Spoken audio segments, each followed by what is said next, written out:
খাবারের সময় সবসময় খাদ্যদ্রব্য কম করে গ্রহণ করতে হবে।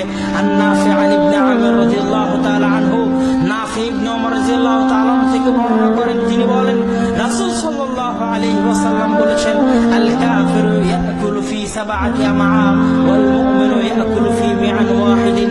কাফের খায় 7 পেটে আর মুমিন খায় 1 পেটে।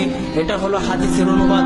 ব্যাখ্যায় মুহাদ্দিসিনে কেরাম বলছেন, কাফের খাদ্যদ্রব্য গ্রহণ করে বেশি আর মুমিন খাদ্যদ্রব্য গ্রহণ করে কম। আল্লাহ রাসূলের সুন্নাত হচ্ছে খাদ্যদ্রব্য গ্রহণের ক্ষেত্রে পেটকে 3 ভাগে ভাগ করো। 1 ভাগ খাদ্যদ্রব্য, 1 ভাগ পানি এবং আরেক ভাগ খালি। যদি আপনি রাসূল সাল্লাল্লাহু আলাইহি ওয়াসাল্লামের এই সুন্নাতকে মেনে চলেন, 1 ভাগ খাদ্যদ্রব্য, 1 ভাগ পানি এবং 1 ভাগ খালি, তাহলে আপনার ইনশাআল্লাহ কোনোদিন কোনো অসুখ বিসুখ হবে না ইনশাআল্লাহ, ইল্লা মাশাআল্লাহ।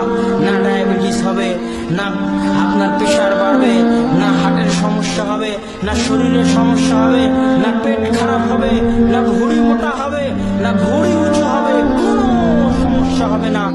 খাবারের সময় সবসময় খাদ্যদ্রব্য কম করে গ্রহণ করতে হবে।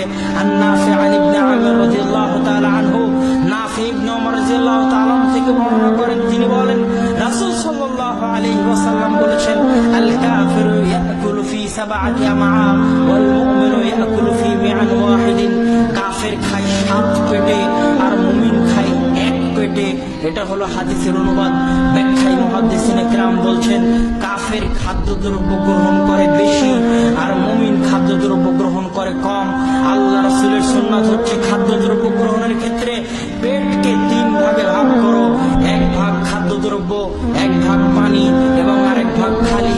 যদি আপনি রাসূল সাল্লাল্লাহু আলাইহি ওয়াসাল্লামের এই সুন্নাতকে মেনে চলেন, 1 ভাগ খাদ্যদ্রব্য, 1 ভাগ পানি এবং 1 ভাগ খালি, তাহলে আপনার ইনশাআল্লাহ কোনোদিন কোনো অসুখ বিসুখ হবে না ইনশাআল্লাহ, ইল্লা মাশাআল্লাহ।